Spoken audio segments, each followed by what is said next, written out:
umr fasli bisyor, bahori bitta. Tuni kuni bisyor, nahori bitta. Muhaddislar ko'pu, siz alar shohi. Buxoriylar bisyor, Buxoriy bitta. Sadriddin Salim Buxoriy.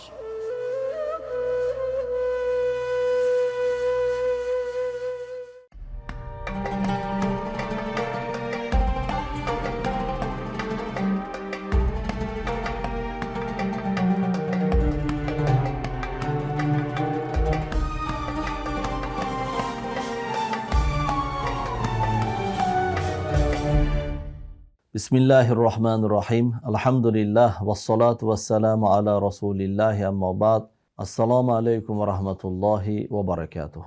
Imom Buxoriy saboqlar rukundagi diniy ma'rifiy turkum ko'rsatuvining navbatdagi soni efirda.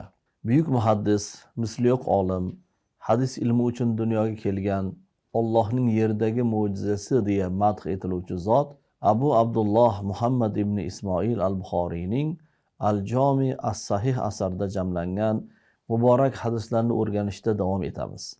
Islom chin ma'noda o'zaro hamjihatlik, ahillik va birodarlik dinidir. Dinimizning mo'tabar manbalarida mo'min musulmonlar bir-birlari bilan do'st va birodar ekanliklari bot ta'kidlangan.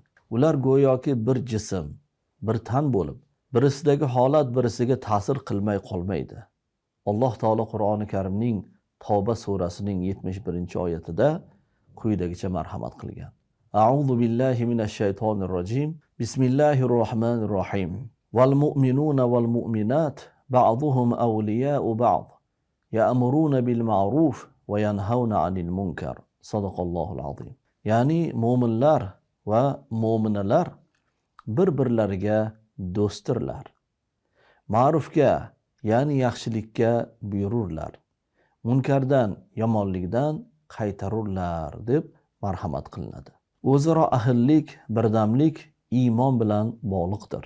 Birodarlik iymon asosiga qurilar ekan, undan ko'zlangan maqsad dunyoviy yoki moddiy manfaat va aloqalar emasdir. Qadrli tiltomoshabinlar, bugungi dasturimizda sizlar bilan birlik va hamjihatlikda baraka bor deb nomlangan mavzuda suhbatlashamiz. Bunda islom ummati uchun mo'tabar ilm manbalaridan sanaluvchi Sahih Buxoriy asarida kelgan hadis shariflar bilan yaqindan tanishamiz.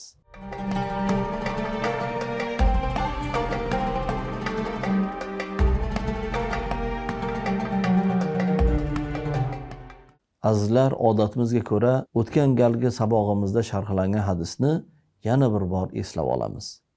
Zero ilm qaytarish va takrorlash hosilasidir. Marhamat, ekranga e'tibor qaratamiz. Hazrati Abdulloh ibn Umar raziyallohu anhudan rivoyat qilinadi. Nabiy sallallohu alayhi va sallam kim shu o'simlikdan, ya'ni sarimsoqdan yesa, masjidimizga yaqin kelmasin dedilar. Hadisi sharifdan. Darhaqiqat har bir oyati karima, hadis sharif bizlar uchun ilm, odob, tarbiya va nasihatdir. Zotan yuqoridagi hadis ham musulmon kishi o'zgalarga kichik amali bilan bo'lsa ham zarar yetkazishi to'g'ri emasligidan ta'lim bermoqda. Aziz muxlislar, endi bevosita bugungi mavzuyimizga o'tamiz. Dinimizda mo'min musulmonlarning o'zaro og'ayni, birodar ekanliklari ta'kidlanishi zamirida juda ko'p manfaatlar mujassam. Shulardan biri o'rtada foydasiz va zararli ixtiloflarga barham berishdir. Aslida ixtilof bir masalada ittifoq bo'lmaslik, inson fitratidagi tabiiy hol hisoblanadi. Ana shunday ixtiloflar sabab bo'lib, insonlar o'rtasida mahalliychilik, mutaassiblik kabi turli kelishmovchiliklar yuzaga keladi. Alloh taolo Anfal surasining 46-oyatida mo'min musulmonlarga xitob qilib quyidagicha marhamat qiladi. A'udhu billahi minash shaytonir rojim. Bismillahirrohmanirrohim. Allohga va uning rasuliga itoat qiling. O'zaro nizo qilmang. U holda tushkunlikka uchraysiz va kuch-quvvatingiz ketadi, deya marhamat qilgan. Demak, musulmonlar Alloh taologa va uning rasuli Muhammad sallallohu alayhi va sallamga qanchalik itoatda bo'lsalar, muvaffaqiyatlari ham shunchalik ko'payaveradi. Aksincha bo'lsa, oyati karimada ta'kidlanganidek, tushkunlikka tushib, har tomonlama zaiflashadilar. Muhtaram tomoshabinlar, endi bugungi saboq uchun tanlangan hadis bilan tanishishni boshlaymiz. Marhamat, teleekranga e'tibor qaratamiz. Ibn Mas'ud raziyallohu anhudan rivoyat qilinadi. Bir kishining qiroat qilayotganini eshitdim. Nabiy sallallohu alayhi va sallamning uni boshqacha qiroat qilayotganlarini eshitgan edim. Shunda uni Nabiy sallallohu alayhi va sallamning oldilariga olib kelib, u zotga bor gapni aytdim. Shu payt u zotning yuzlarida norozilikni payqadim. U zot, ikkingiz ham to'g'ri qilgansiz.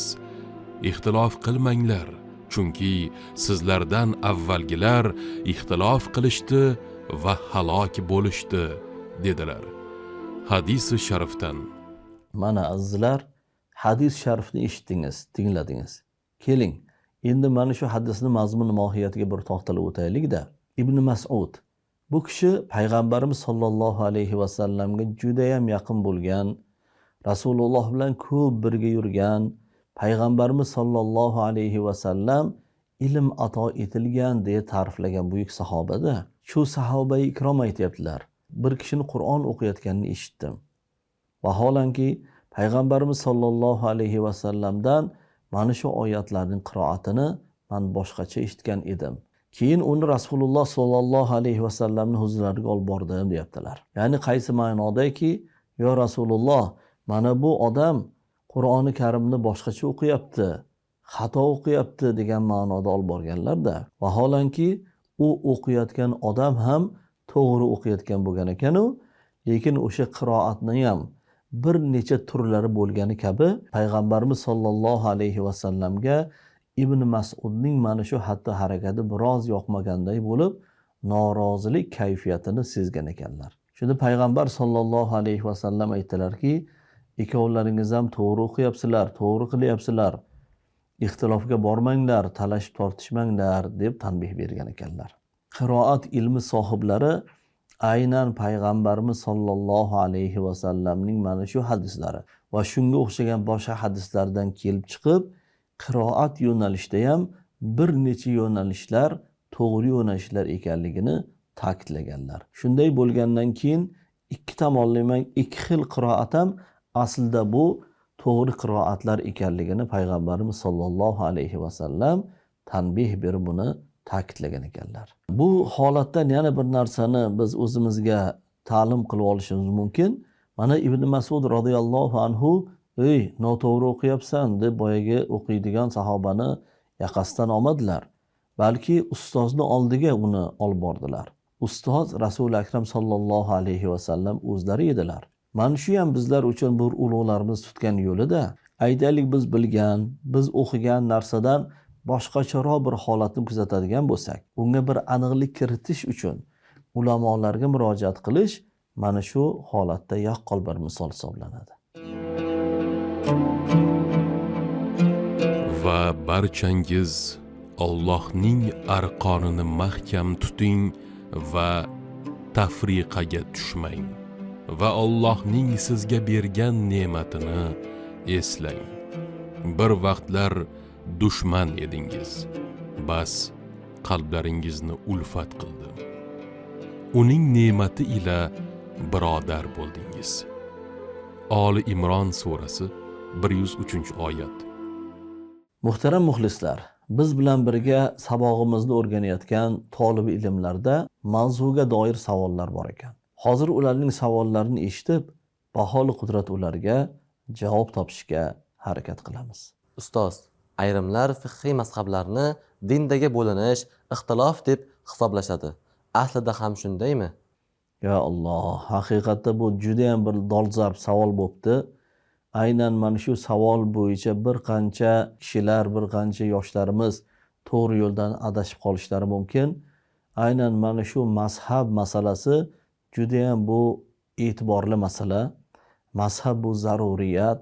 Mazhablar degani bular yo'ldan adashganlar degani emas, balki Alloh subhanahu va taoloning kalomi Qur'oni Karimga hamda payg'ambarimiz sollallohu alayhi va sallamning sunnatlariga asoslangan ulamolarimizning ilmiy ijodlaridir. Ular butun umrlarini mana shu ilmiy ijodga bag'ishlaganlar.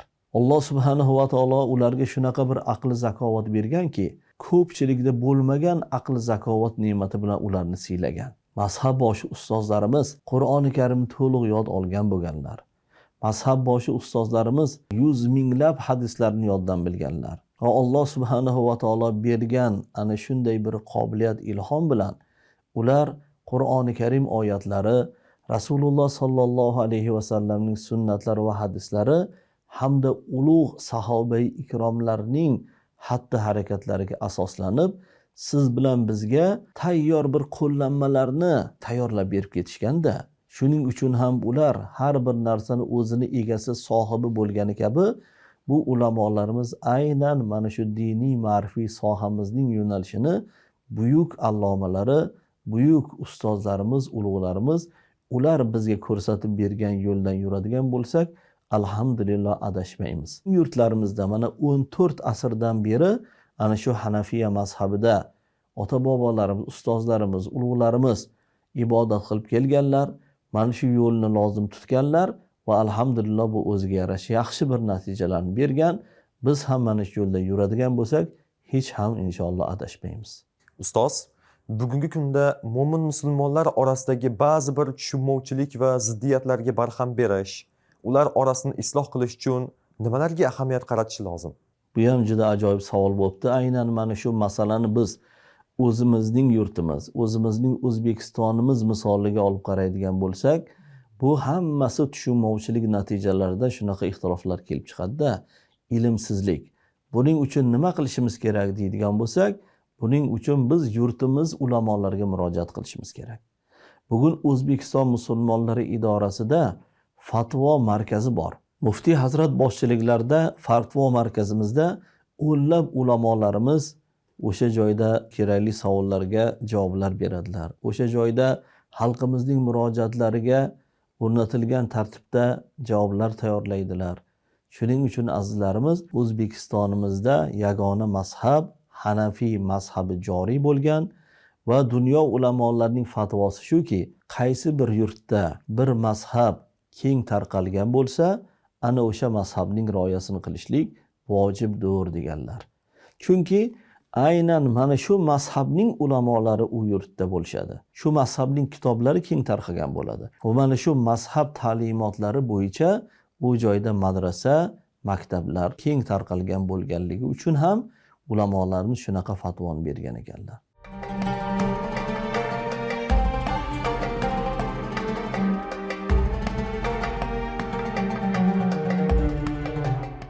Azizlar, payg'ambarimiz sollallohu alayhi va sallamdan biz ummatlarga ham tarbiya, ham odob sifatida yetib kelgan yuqoridagi hadis sharhi bilan tanishdingiz. Albatta mazkur hadis sharhini yana davom ettirish mumkin, ammo so'zning afzali muxtasaridir. Endi hadisdan o'rganiladigan odob va nasihatlar rukniga navbat beramiz. Undan keyin O'zbekiston Xalqaro Islomshunoslik akademiyasining iqtidorli talabalaridan sharhlangan hadisning mavzuni qo'llab-quvvatlovchi mulohazalarini tinglaymiz. Hadisdan o'rganiladigan odob va nasihatlar. Musulmonlar o'zaro birodardirlar. Mo'min mo'minga ko'zgudir. Birovga qo'li bilan ham, tili bilan ham ozor yetkazmagan kishi chin musulmon sanaladi. O'zaro tafriqa va ixtiloflardan yiroq turish mo'minning xislatidir. Bir kun janjal bo'lgan yerdan 40 kun baraka ketadi. Munozaradan qochish ajrlar kaliti. Insoniyat qadimdan o'zaro mehr-oqibat, hamjihatlik va birodarlik kabi ma'naviy qadriyatlarga tayanib yashab kelgan. Birodarlik faqat qarindosh yoki qondosh bo'lishni anglatmaydi. U umumiy ezgulik, hurmat, hamkorlik va insoniylik tamoyillariga asoslangan ruhiy yaqinlikdir. Jamiyatning barqarorligi, tinchlik, osoyishtaligi va taraqqiyoti ham aynan shu birodarlik rishtalariga bog'liq. Shuning uchun birodarlikni mustahkamlovchi omillarni anglash va ularni hayotda qo'llash har bir insonning ma'naviy mas'uliyatidir. Rasululloh sollallohu alayhi vasallamning hadisi muboraklarini o'rganar ekanmiz, ularda o'zaro birodarlikni mustahkamlovchi nasihatlarga guvoh bo'lamiz. Jumladan Al-Miqdom ibn Madikarb radhiyallohu anhudan quyidagi hadis rivoyat qilinadi. Rasululloh sollallohu alayhi vasallam: qachon sizlardan biringiz birodariga muhabbat qo'ygan bo'lsa, unga muhabbat qo'yganini bildirib qo'ysin dedilar. Bu ish o'sha ikkinchi odamni ham e'tiborsiz qoldirmay, ular o'rtasida o'zaro munosabatlarning yaxshilanishiga sabab bo'ladi.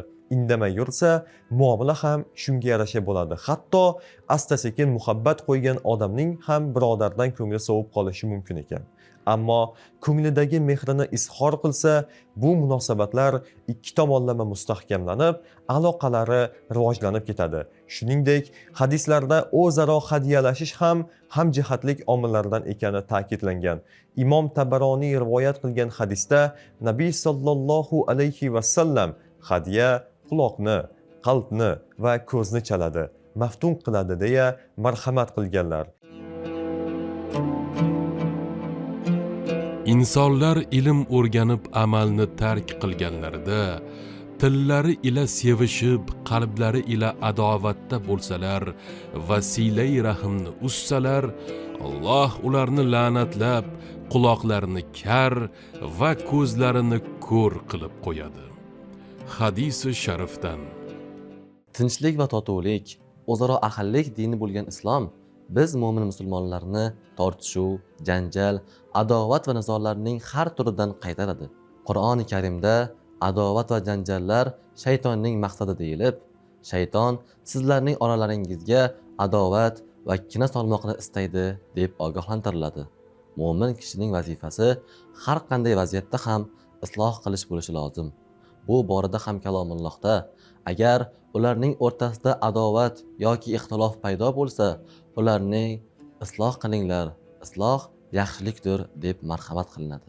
Bu borada ham kalomullohda agar ularning o'rtasida adovat yoki ixtilof paydo bo'lsa, ularni isloh qilinglar.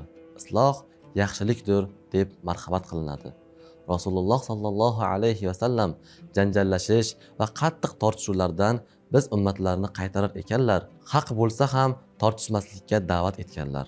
U zot alayhissalom kim tortishuvni haq bo'lsa ham tark etsa, Alloh unga jannatning qirg'og'ida uy beradi deb marhamat qilganlar. G'azablansa ham o'zini tutib tura olguvchi kishini haqiqiy kuchli va mard deb ta'riflaganlar.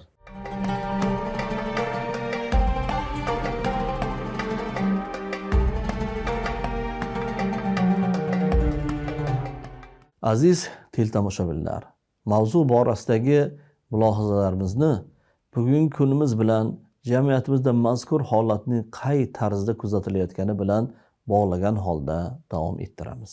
Bugun alhamdulillahki O'zbekistonimizda olib borilayotgan barcha jabhadagi islohotlar, yaxshiliklar qatorida aynan diniy, ma'rifiy sohada ham qator bir yaxshiliklar amalga oshirilyapti.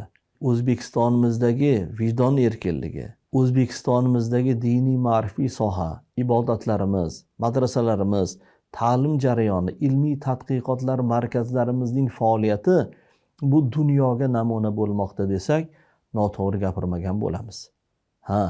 Har yili yurtimizda bir qancha katta anjumanlar o'tyapti. Ilmiy ma'rifiy davralar bo'lyapti. Ana shu anjumanlarga xorijiy mamlakatlardan ham yetuk ulamolar qatnashyaptilar. Ular ham mana shu yaxshiliklarni e'tirof etishyapti. Shunday bo'lgandan keyin azizlar, bizning yurtimizda Hanafiya mazhabi va e'tiqod yo'nalishi bo'yicha Abu Mansur al-Moturudi hazratlarining ta'limotlari asrlar davomida shakllangan. Biz mana shu ko'rsatuv orqali iltimos qilgan bo'lardik. Ayrim xorijiy mamlakatlarga safarga borib kelayotganlar yoki ijtimoiy tarmoqlardagi xorijiy mamlakatlarda amalga oshirilayotgan ibodatlar bilan bizning diyorlarimizdagi ibodatlarimizda, ta'limotlarimizda uzviy bir farqlar, juz'iy bir farqlar bo'ladigan bo'lsa, bunga hech ikkilanmang, chalg'imang, balki o'zimizning diyorimizda keng tarqalgan mazhabimiz bo'yicha o'zingizda hayot tarzingizni davom ettiravering degan bo'lardik. Chunki dunyoda 4 tala tan olingan mazhablar bor. Ana shu 4 tala mazhablar dunyoning turli burchaklarida aytaylik keng tarqalgan. Ana shu mazhablarning tan olingan, e'tirof etilgan to'g'ri yo'nalish deya ulamolar tomonidan ta'kidlangan mazhablarning eng keng tarqalgani bu Abu Hanifa rahimahulloh boshchiliklaridagi Hanafiy mazhabidir. Yana ta'kidlab aytamiz. Hanafiya mazhabi payg'ambarimiz sollallohu alayhi vasallamning zamonlariga eng yaqin bo'lgan zot Nu'mon ibn Sobit rahimahulloh boshchiliklarida shakllangan ta'limotdir.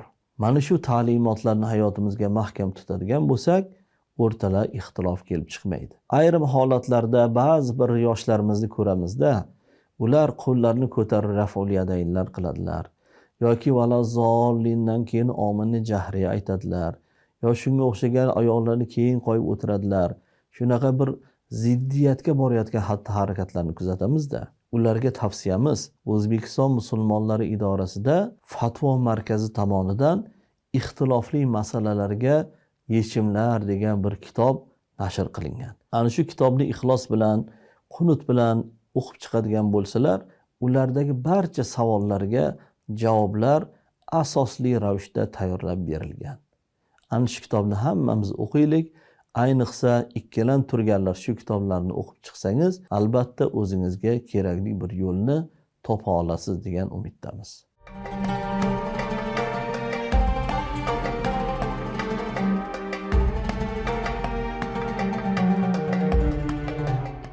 Muhtaram teltomoshabinlar, ko'rsatuvimiz an'anasiga ko'ra o'rganilgan hadisni yana bir bor takrorlab o'tamiz.